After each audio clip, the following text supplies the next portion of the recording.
So, since February, March of 2022, since the Russians invaded Ukraine to conduct their special military operation, I've been, how do I say it, starving for news about that over there, what's going on in that part of the world, in Ukraine, the Russian situation, and how we as Americans have become involved in that situation and what our positions are based on various people and their perceptions and their perspectives. So in searching for this kind of information, I found a guy named Gonzalo Lira. Never heard of him before. Very well spoken, very articulate, very interesting guy. Apparently he's had many YouTube channels over the years. Maybe not many, maybe 3 or 4. I believe he was called Coach Red Pill. I never followed that. I never watched one of his videos as Coach Red Pill. Never. He started off as Gonzalo Lira in my time of watching him. And then he was Gonzalo Lira again. And then Gonzalo Lira Roundtable Discussions. So these 3 channels over the past, since February, March of 2022, I have watched him eagerly, anticipating his new videos because they're so really articulate, well put together, and they're just pure opinion pieces. That's all it is. It's his perspective on what's going on. Most of it aligns with my own personal perspectives and perceptions of it. But I don't really watch him for that. I don't need the echo chamber. But it's interesting to see if where I'm going and my thoughts on this is mirrored in other people throughout the world. And so I've watched him for many months now. And just give you a brief story. He was arrested by the Ukrainian services back, I don't know, maybe a year ago. He disappeared for a while. People speculated that he was killed, murdered, blah, blah, blah. He showed up a week later. He said he had a gag order and he was just going to obey the gag order and not talk about his arrest and the charges levied against him. So he kept making videos from that point on. About 2.5 months ago, he was arrested again. And no one has known where he was, what his disposition was, and where he was and what was going on. He made 3 videos yesterday, posted them on YouTube and on his Twitter account, which I don't do Twitter, so I don't know. But on the Twitter account, he posted in the Ukrainian language and in English language, he posted the charges, the criminal thing against him. And, he outlined it in his YouTube videos that he posted last night. And he was beaten in jail. They got his phones and his computers, and they found out that he had a couple $100,000, and they beat him up and they stole his money. He resisted, said, "Hey, I'm just a poor journalist. I don't have any money." They showed it to him. They say, "No, we know you have $140-something thousand in PayPal. We know you have $70,000 in the bank, this and that." And they beat him up. They sent in some fellow prisoners to beat the crap out of him. And even said in the video, he said, "Look, one of the prisoners they told me, they said, I don't want to do this. I really don't, but I'm in jail, I'm in prison. I don't have much of a choice." So Gonzalo Lira made these videos. He was about 5 kilometers away from the Hungarian border on his motorcycle at a rest area, just talking like I'm talking right now. And he was saying that, "Hey, look, I've got a heart condition. If I go back, if I go to my court date on the 3rd of August, I will be found guilty. I will go to prison for 8-9 years. and I will probably most likely die there because of his health conditions, and they will just beat him up, kill him. So he decided to make a run for Hungary to seek political asylum. And this was about 24 hours ago. And he said in his video, he said, if you don't hear from me in a day, probably I've been apprehended and sent back into Ukraine, and the fate is probably not very good. So I haven't heard from him. He's not a friend of mine. I don't have an expectation to hear from him, but in talking, or not talking to, but listening to other people, and I'll just talk about it real briefly, they're talking about him. Listen.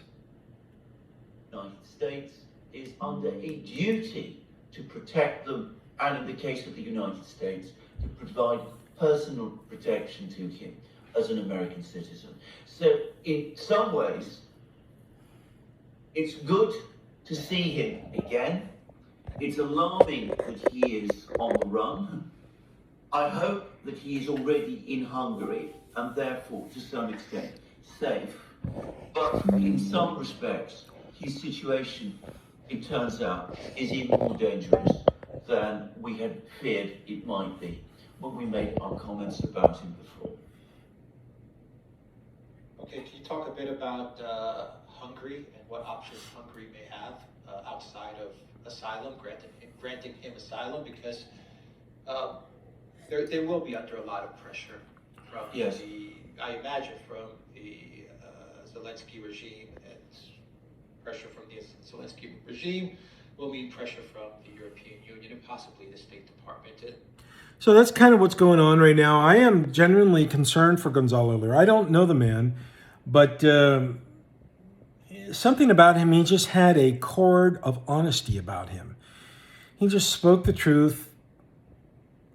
Of course, granted, everything he said was very opinionated, but he spoke from experience. He spoke from a position of having been exposed to certain things, which gave him credibility. And he was very likable guy. He's about my age, and he rides motorcycles, so that's even better, because I've ride motorcycles myself. But he had a nice bike there. He had a BMW GS 1150 or 1200 maybe, Gelände Motorrad. So hopefully he's okay. Gonzalo, I am wishing you well. I want to thank you for your videos and your perceptions in decoding all the foolishness that's been going on for the past, 2 years, year and a half, almost 2 years now, respective of Ukraine and Russia.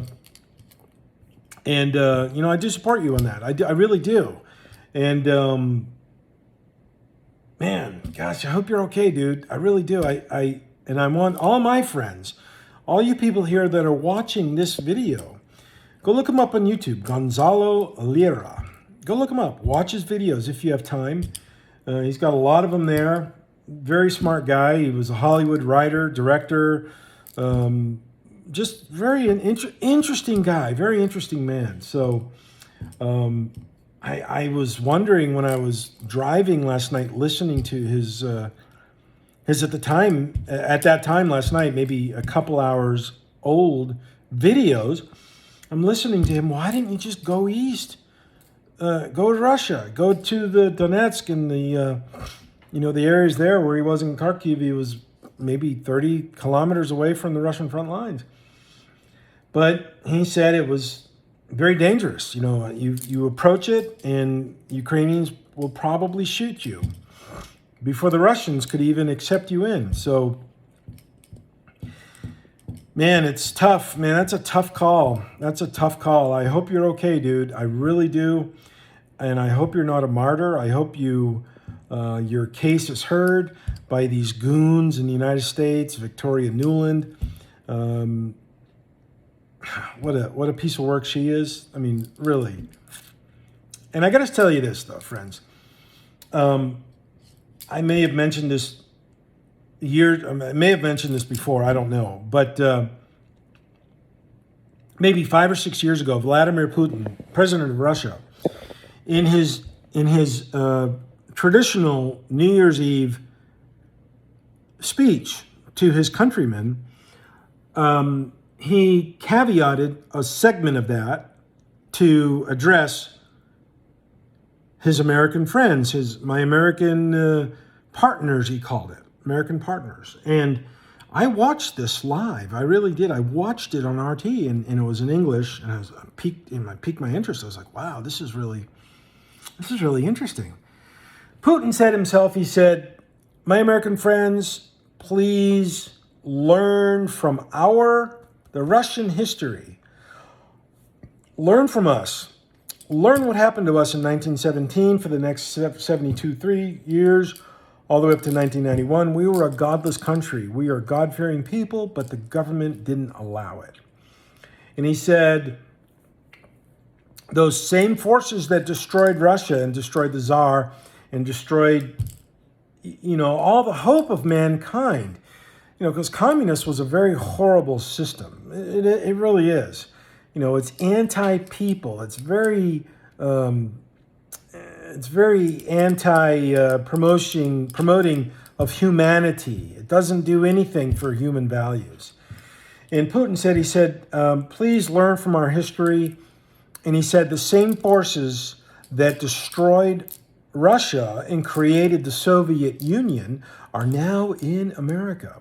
And they are doing the same things there to you Americans that they did to us over the past 100 years. And for us to learn about it and study Russian history and apply it to our own lives. He said that years ago, and I swear to God he did. I'm not lying about this. I watched this and I was like very attentive to it. Can't really turn that switch off. That switch being the old Soviet order of battle analyst that I am.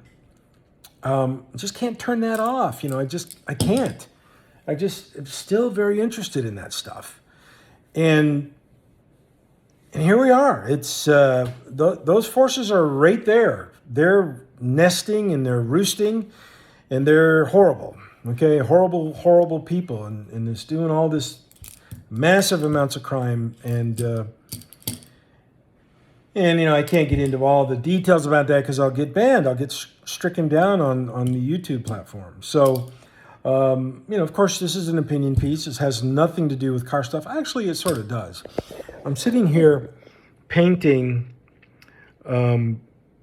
the Porsche S3 cam covers and airbox, but the red paint is all locked up. So I keep shaking it, and it won't free up. So I've got it over there in some hot water, the little jar. The paint, it's like a little fingernail polish thing. Got that, so it's going to hopefully free it up. If not, I've got some more in my shop that I can go get. But it's just so dang on hot. It's 101 degrees right now. So it's crazy. So I'm just sitting here, wanted to get a few things done on this, but I wanted to talk about some contemporary issues on the 1st of August, 2023. So, yeah. Man, I hope he's okay. And leave it at that. Okay? See ya. Bye-bye.